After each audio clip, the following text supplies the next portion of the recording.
Mei Mei is easily one of the most interesting characters in Jujutsu Kaisen, hands down. She was the instructor to both special grade Gojo and Geto, which is impressive to say the least. But for a few reasons, I think that she actually might be a bunch of trouble. So that's right, today we're gonna go into Mei Mei. But before we get started, if you like Jujutsu Kaisen, hit the like button. And if you're big hype for Jujutsu Kaisen Season 2, go ahead and hit the subscribe button. Alright, with that said, let's get into it.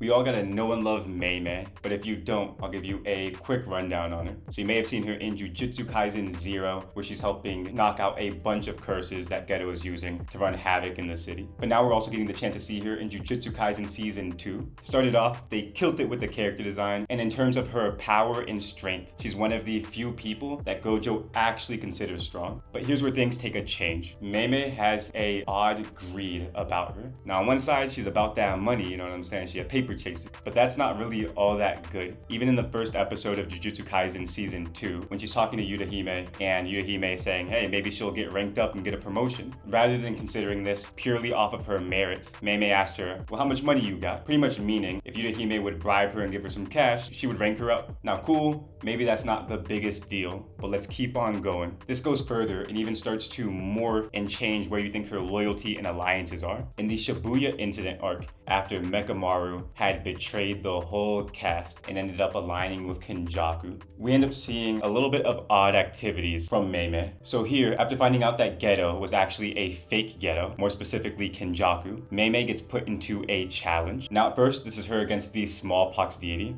a special grade cursed spirit summoned by Kenjaku and that Mei Mei has to fight up against. This is a great scene and I'll be running through it in another video. Make sure you subscribe so you don't miss it. Now here Kenjaku has her fight against this spirit while he goes off and does his thing, but he mentions that after this, she's able to defeat this spirit, then they'll both go at it. So from here, the scene continues, and Mei Mei and Ui Ui are battling this cursed spirit. Now, of course, Mei Mei is considered incredibly strong for a reason, and she handles business with the smallpox deity. But then from here, things just go off screen, off panel, and we don't see what happens when she approaches Kenjaku. It's just left as a mystery. Now again, we know she's about the money, and we know Kenjaku is always scheming. This tees up big potential for a plot twist or for mistakes to be made and Mei Mei to compromise her subordinates. Even later on, when Gojo and Sukuna are fighting, to make that extra dough, she ends up using her curse technique of controlling crows to broadcast and live stream the fight. Now again, on one side, she's making the cash.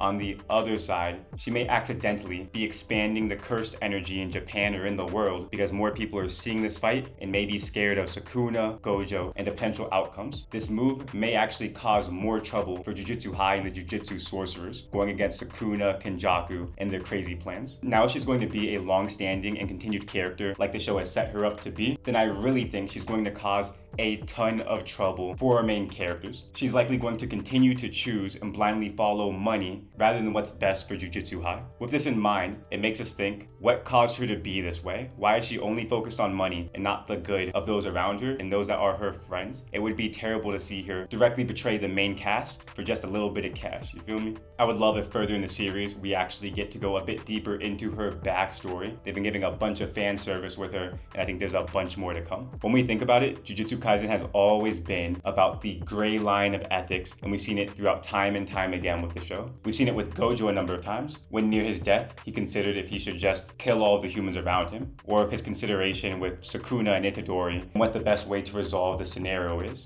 We see this even more with the challenging of ethics as a Jujutsu sorcerer, and if killing is wrong or if it's needed to be done. Let's keep it going. We've even seen this with Geto, where he doesn't like the direction of Jujutsu High and believe there should only be sorcerers. And by this, we end up seeing him taking the villain's path, his own path, which unfolds in Jujutsu Kaisen 0. So again, the show is not shy to show these twisted ethics and plot twists, and we should really be looking out what is in store for Mei Mei's character and how her greed may cause problems. But that being said, those are just my thoughts.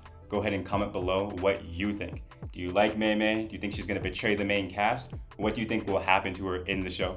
Alright, I hope you guys liked the video, and if you did, please hit the like button. It helps the channel a ton. Also, if you want to check out more Jujutsu Kaisen videos, there is more on the channel for you. Go ahead and hit the subscribe button, and I'll catch you guys in the next video.